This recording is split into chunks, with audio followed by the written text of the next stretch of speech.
কোনো হিংস্র প্রাণী মানুষকে খেয়ে ফেললে, কেউ পানিতে ডুবে গেলে অথবা আগুনে পুড়ে ছাই হয়ে গেলে তাদের কবরের আযাব অথবা কবরের প্রশ্ন উত্তর কীভাবে নেওয়া হবে? কারণ তাদের তো কোনো শরীর নেই।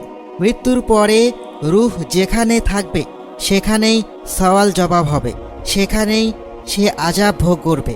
সেটি মাটির কবর হতে পারে কিংবা অন্যত্র, যা সম্পূর্ণরূপে আল্লাহ তাআলার এখতিয়ারে।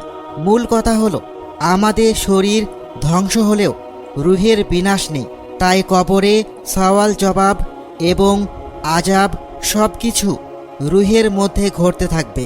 ধরুন আপনি একটি খারাপ স্বপ্ন দেখছেন, কেউ আপনাকে স্বপ্নে আঘাত করছে, তখন দেখবেন আপনি স্বপ্নের মধ্যেই ভীষণ কষ্ট পাচ্ছেন, অথচ বাস্তবে আপনার শরীরে কিচ্ছু হয়নি, কিন্তু আপনি স্বপ্নে কষ্ট পাচ্ছেন।